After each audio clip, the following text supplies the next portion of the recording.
Janice is in the doctor's office itself. She's getting ready to, you know, have the doctor come in, do the exam, and I will be on the phone with her during the entire thing. And this is why we make such a great team. Right, babe? Yep. There we go. How are you? I'm good. Thank you so much for letting me. Of course, of course.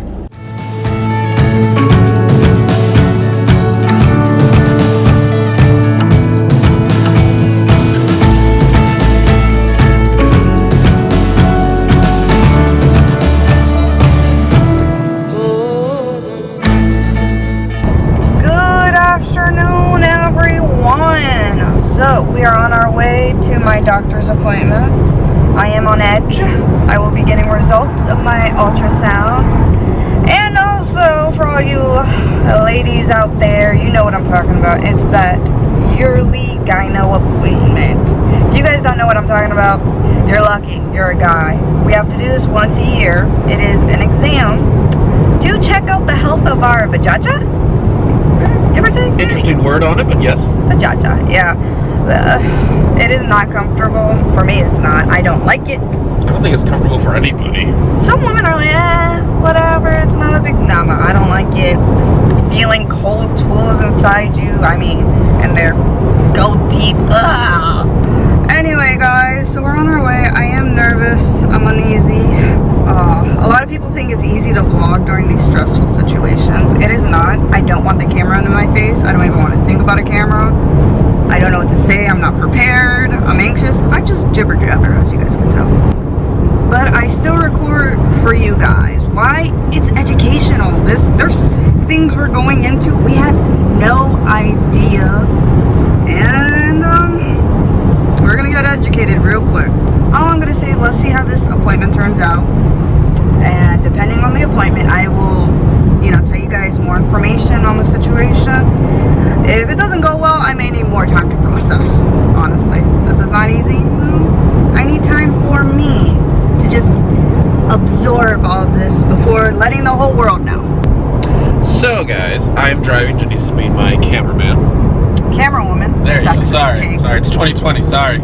For those of you who did not see our previous vlog on this entire situation, Janice actually did go to her gyno previously, and she did a vaginal ultrasound. Now, this is due to her possibility of having endometriosis, and this is what we're going for today, to get those results of that ultrasound, and the doctor's going to come talk to her and let her know what are the options. Because they do feel that there's something else going on in that.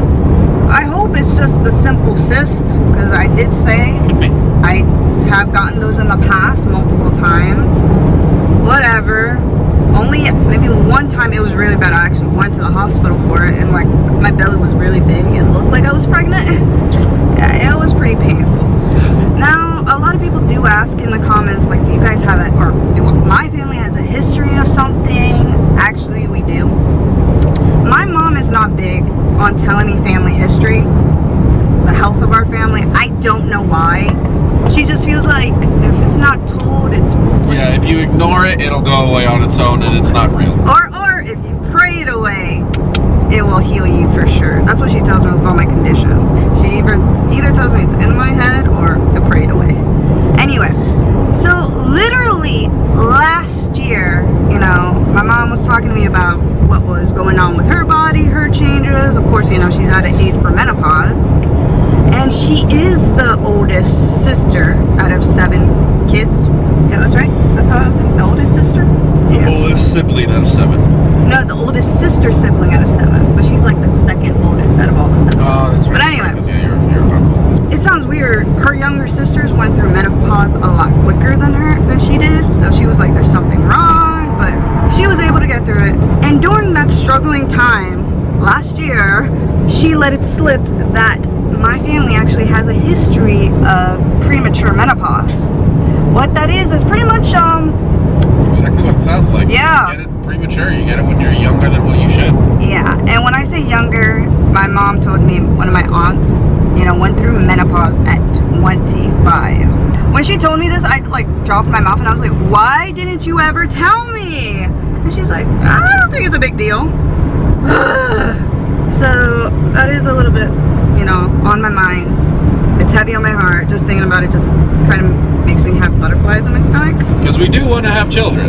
Yeah, but what can I do? A lot of you guys may wonder, like, why did she do that? Family, culture, just Yes. the way how they are. You know, some families are very open when it comes down to certain things, and some are not. And this is a situation or a subject that they are not open about it whatsoever. Not whatsoever. Alright guys, so I'm gonna take it chill and not freak out before this appointment. Stay positive, that's what I'm gonna do. Because I have my Ori right here. Right, Pop? Eee, look at that face. What is it? There's a dude riding a bicycle on the highway in the opposite direction of traffic. Really? Oh yeah, I see him. He was all the way back there. Wow, Okay, that's that was different. The Florida man. Did they strike again?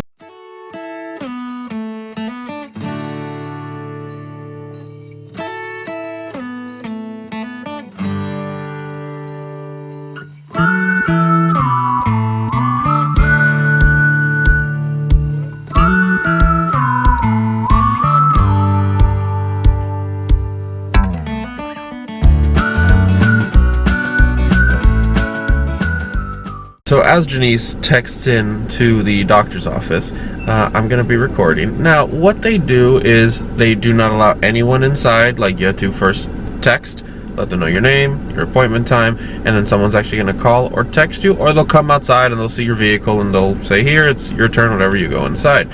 So they only allow the patient inside, no family members or anything like that. So unfortunately, I stay in the vehicle. We were, I don't know if I want to still do it, honestly. I was going to go in, do my appointment, and then, you know, when the results talk about all that, I was going to say, hey, I'm going to call my husband. He's outside. Is it okay? You know, he listens. I guess I'm so nervous. I'm feeling so fatigued out of nowhere, but, you know, I'm leaving everything that can bring back any germs or anything gross. Leaving them here, including the ring. Which a lot of people don't actually realize that when you have a wedding ring on, when you wash your hand, you literally have to take the ring off, wash your hand completely, and then wash the inside of the ring too, because there could still be bacteria and germs and stuff on the inside of your ring. So just because you're washing your hands, if you don't really wash them with the ring, you're still at risk. Quick side note, Orion loves coming here to the gyno because all of them give love. Right, Pop? Come here. Oh, wait. Is this that? Alrighty, guys. So, Janice has actually gone inside of her appointment. They called her, so I'm staying out here in the car with Orion. Right, Pop? He's sad that she's not here. So, a reason why Orion does not go into the doctor's appointments with Janice is because people do not keep their distance when there's a cute dog around. You know, we are trying to practice social distancing, make sure that we do not touch anything other people are touching, so on and so forth, for our health and the safety of other people as well. But people, like, they lose their little minds when they see a dog.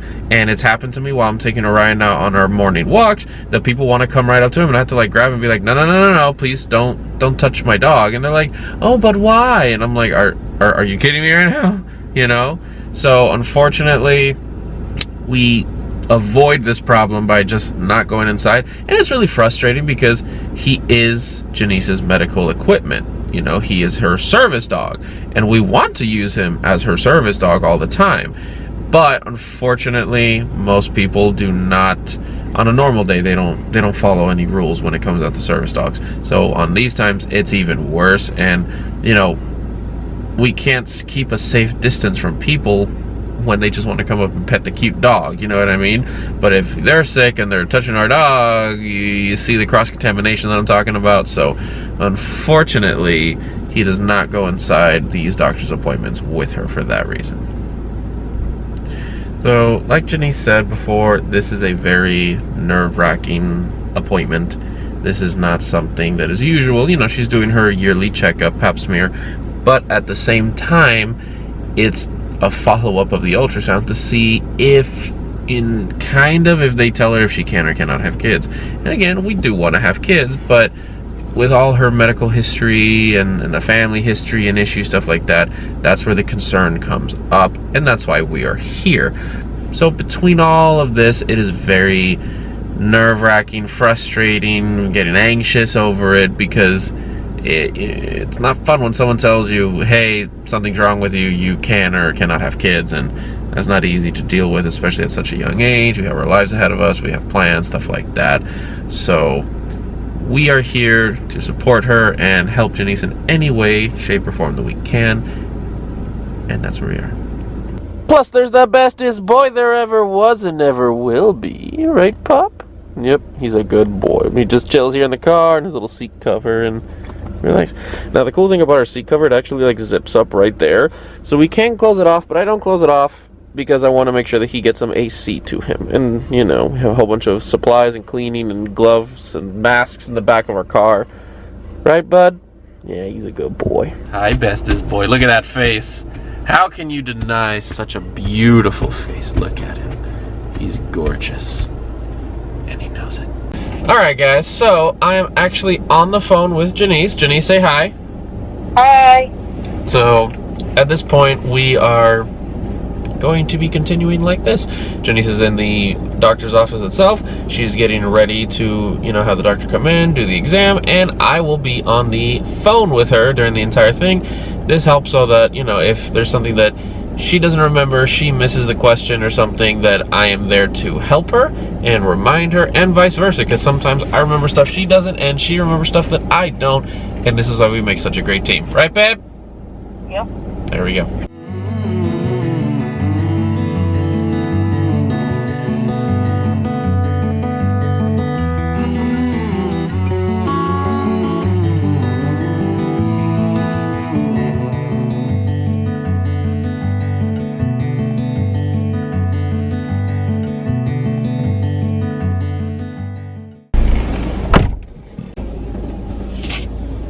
We throw away our gloves and trash cans, not on the floor. So I'm done with my appointment. As you guys saw, Paul was on the phone with me. It was super sweet. I love how they were accommodating. Yeah, you know what's funny? Paul doesn't know any of this, so while I'm talking to him, I'm telling you guys too. So I went in there, and the nurse who was like helping me out, she was kind of giving me like a side attitude. No lie. So, because you didn't have Orion. No, it wasn't even because of Orion. I wish that was true, but no. Because I told her, I was just like, oh, I would love my husband to be on the phone while we're doing this appointment. She's like, why? Does he need to be on the phone? Does he need to be here? And like half of me was like, really? You're gonna come at me like that? Bruh. But I was like, no, it's just, you know, I just have a couple of health issues. He's super understanding. He knows how to talk, communicate people better than I can. And it didn't really process, I don't know why. And then the next time I said, I was like, oh, don't forget to ask the doctor if it's okay. And she's like, why? I don't get it. And then I told her about a couple of my health issues. And she's just like, oh, is it because of all your like anxiety, your mental health? And I was like, no, actually it's like this. It's not that I'm unable to do anything for myself. It's just, he's my partner. He helps me with everything. When I showed her my medications list with all my conditions and everything, that's where she was understanding. She's like, wow, oh, now I get it. There's no hard feelings, you know. Some people just don't understand, and it's happened to us before. And it's not even that. Sometimes, like I said, I have a horrible way of explaining things, so it could have came off weird, not correct. But once I showed her the list, she's like, oh, your husband helps you. I get it. This is a complicated situation. All right, so after that, the doctor did come in. What happened? I'm just trying to remember everything because my memory is not the best either, guys. Brain fog. So she came in. We went over the results. My body does feel different and a lot of pelvic pain. So, you know, I did tell the doctor, I was like, there is something wrong. I don't know what's up with my body. You know, going to the bathroom is much more difficult. You know, I'm having a lot of issues in a lot of my health. And overall, she was just like, I really think 100% you have endometriosis. Now, backtracking a little bit, endometriosis, the only way to 100%, with a definitive 100%, is doing surgery. And it's a laparoscopic surgery, so they actually have to stick a scope inside of you and look around and actually see it, okay? Yes. That's the only 100% way how to diagnose it. Another way how to diagnose is that if you take this medication that is for it, and it helps you, that's kind of like a clinical, like, yeah, you most likely have it, you know what I mean? Now, if you take the medication and it does absolutely nothing for you, different story. You see what I mean? Now, she did give me a medication. It's called ORILISSA. I did take it. Guys, whenever I do take medications, I have the worst side effects. I really try not to take medication, but I did take ORILISSA, and it did get rid of my abdominal pain, my pelvic pain, which was great. But it gave me the side effects of heat flashes. Right? I just left, you know, my appointment, and my whole seat was drenched in sweat. It was disgusting. I apologize tremendously to them. Next is mood swings. Honey, how's been my mood lately? Great! I am not in a good mood. See, now here's the thing though. I am the very calm, cool, collective, like I will let so much slide by. Yeah. Because I understand that this is not an easy situation, and then on top of it, I know how Janice truly is. So when she's on something like this, that her moods are kind of up and down, I just, you know, trust me, there are times where I want to literally just pick her up and snap her little neck. Dang. But I understand, and I'm like, this is not truly her. And then like 20-30 minutes later, she comes to me, she's like, she does her cute little thing. I'm sorry. I do apologize, guys. I do. So, because I'm having such difficulty on this medication, me and my doctor did agree. Let's get off of it. You know, there's more cons than pros, but it did work for me, and I am happy for that. So if you guys do have endometriosis or starting your journey, that could be a medication for you. What might not work for me may work for you, so why not try it out? That the only way how to really diagnose it is through surgery. And once they do actually see it, the doctor today, she explained to us that it's like little black dots. It could cover just a certain part of it, which would make a very mild case, or it could cover literally everything, like your colon, I think you said it can even cover your gallbladder, your rectum, your ovaries, everything. So, you know, in those severe cases, it affects a lot more. The way how they remove it is actually burning the little black dots. Oh, I asked her, what do you think I should do next? How bad do you think I am? From me talking about how I've been doing lately, she feels like it has spread, but it's not stage 4. Stage 4 is you have a lot of pain, you're always uncomfortable, and you know, it's even harder to have kids. It's everywhere. But it's like somewhat of a mild case. Yeah, she still said it's a mild case because, you know, you can still do daily things and live, because supposedly the severe cases, you can't move from how bad it really is everywhere that it hurts. That's a positive. So I did ask her, what do you think I should do next? She was a little concerned for my period. I did miss it. I do have a history of, you know, thyroid problems in my blood work, but usually after blood work, we do follow up, and the thyroid's perfectly normal. Yeah, I've had many doctors go through my thyroid. I've done blood work. Ultrasounds. She's done it all, and every time they say, yeah, it's all normal. The good part about it is, from a gynecological standpoint, there's no reason for her to have missed her period.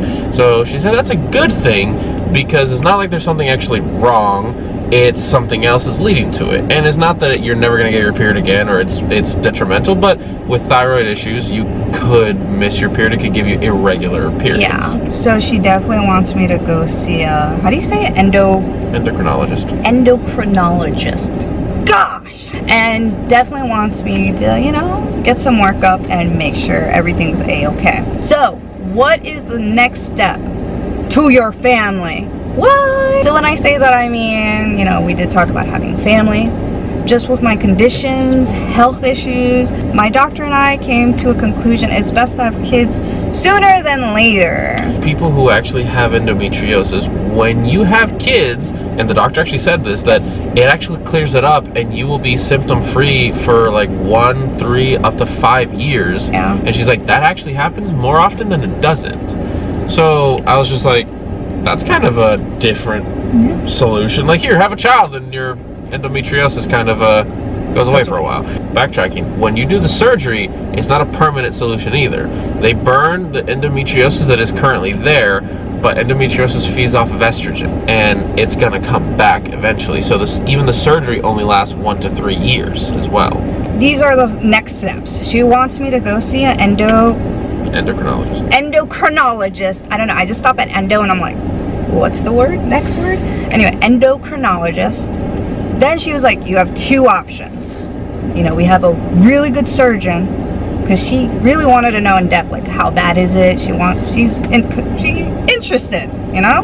she says, you know, she would possibly go down the route of a surgery. You know, she liked that idea. With a specialist who is a pelvic surgeon.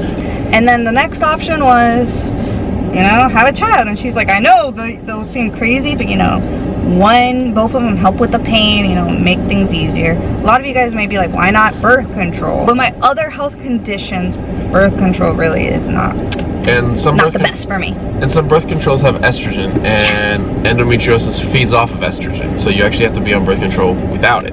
That's what that medication, ORILISSA, it blocks the estrogen so that you feel less pain. So you may be thinking, wow, those two options are cray-cray. Surgery or a child? Or I could, you know, just keep going, try to manage my pain. If I do that, of course, if I'm not taking the ORILISSA, and also another thing, the endometriosis is going to get worse. The ORILISSA is not a forever medication either. The maximum they would recommend you take it is up to 2 years. So, and the thing is since it blocks the estrogen, it actually causes bone density issues. And then you would actually have to go and get a DEXA scan. For those of you who do not know what a DEXA scan is a scan to scan the density of your bones. I actually had to do that when I was a young kid because the medications I took for my Crohn's disease, you know, were affecting the bone densities. And my spine was okay, but my legs were weaker than what they should have been when I was younger. So I had to get off some medications. It's kind of like every option, you're only getting a couple years out of it. So yeah. Many of you guys may think, wow, is this your next step? Maybe. If Orion says it's okay. Is it?